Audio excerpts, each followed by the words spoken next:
Lors de sa récente interview sur une radio burkinabé, Kémi Séba a évoqué certains points essentiels de notre quotidien parmi lesquels.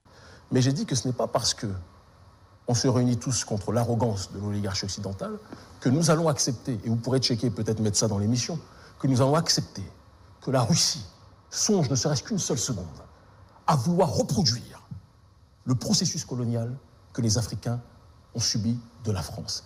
Et si les Russes font ça, la manière dont nous combattons la France, je suis l'une des rares voix, peut-être l'une des seules à le dire, la manière dont nous combattons la France-Afrique, ça sera une manière même 2 fois pire que nous combattrons les autorités russes. Pour vous, je suis très clair dans ma démarche. Il a également exprimé son inquiétude quant à la position actuelle de Bassirou Diomaye Faye. Moi, je suis pas d'accord avec, je suis absolument pas d'accord avec les autorités sénégalaises. Je trouve que c'est de l'irresponsabilité au moment où on sait ce que la CEDEAO a été comme instrument, que de vouloir demander aux pays de l'AES de revenir.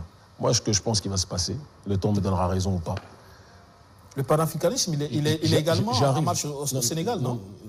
Moi, j'ai plus de distance critique. Ah oui? Avec, quand je vois le président Bassirou Diomaye Faye, je vais vous donner mon analyse. Et tout le monde sait que j'aime profondément le Sénégal. J'ai l'impression qu'il y a eu la période de campagne, de rupture. Et puis maintenant, il y a la praxis. Parce que le Sénégal est un élément géostratégiquement vital pour la puissance néocoloniale.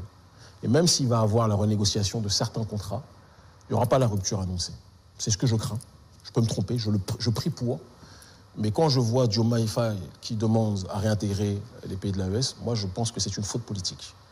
Et que l'avenir de la sous-région, le temps me donnera raison ou pas, si la Côte d'Ivoire n'est plus sous le contrôle de Ouattara, si le Bénin n'est plus sous le contrôle, et ça arrivera, de Patrice Talon, ce qui risque de se passer, c'est qu'en termes de dynamique politique, l'AES risque d'avoir une empreinte matricielle dans une nouvelle structure qui verra le jour. Ce sera peut-être l'Alliance des États du Sahel et des pays d'Afrique de l'Ouest. Ce sera peut-être un nouvel acronyme, ça sera peut-être une nouvelle appellation, ce sera peut-être la SAO, j'en sais rien. Mais la CEDEAO telle qu'elle est aujourd'hui, les peuples n'en veulent plus. Les peuples se sentent trahis, beaucoup de gens se sentent trahis.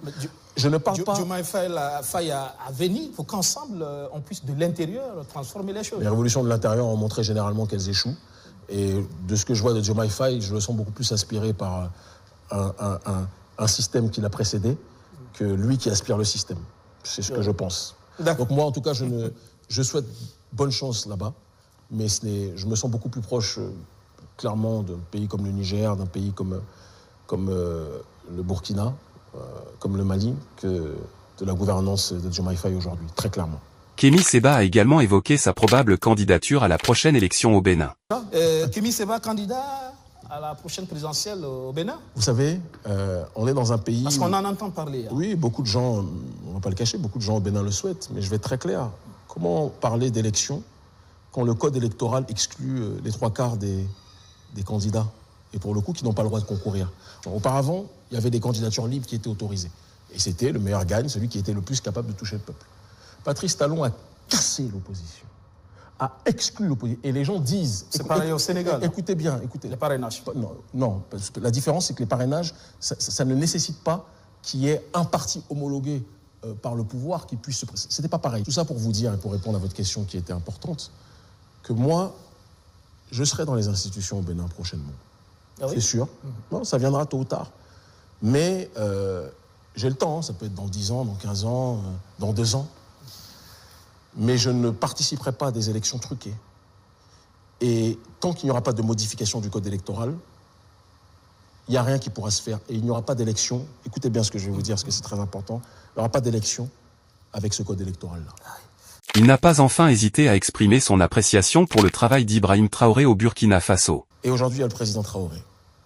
Il y a des gens que je vois, que j'ai vus, qui se plaignent, peut-être comme vous en off, je ne sais pas, qui se plaignent du fait qu'il y a un recul drastique de la liberté d'expression. Mais je veux qu'on parle de manière concrète. Je vais en Amérique du Sud voir nos populations afrodescendantes persécutées. Je vais aux Antilles. Je vais partout en Afrique. Votre président donne de la fierté à beaucoup de gens. Je veux que vous réfléchissiez sur ça. Depuis Sankara, il n'y a pas eu un seul président, et je ne fais pas d'atalakou, j'essaie de parler de manière factuelle, qui donne autant de fierté aux populations africaines et afrodescendantes que le président Ibrahim Traoré. Peut-être qu'il y a des choses maintenant selon vous et selon d'autres que j'ai pu croiser dans la rue qui m'ont dit que certains n'étaient pas d'accord, d'autres étaient très fans du président, d'autres l'étaient moins.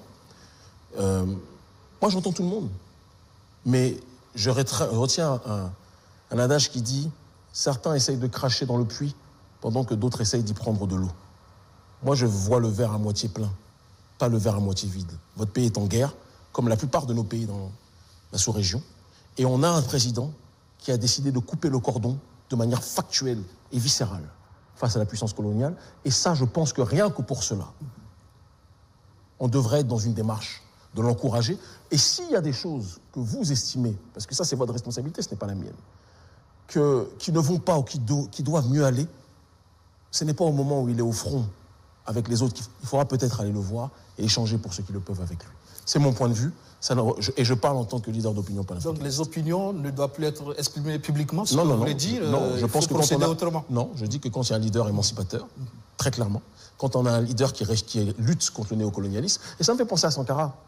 Je vais vous dire une chose, vous savez que Sankara, on a tendance à déifier aujourd'hui, le président Thomas Isidore Sankara, il aimait bien le débat contradictoire. Il aimait bien le débat, mais certains se plaignaient de son côté autoritaire.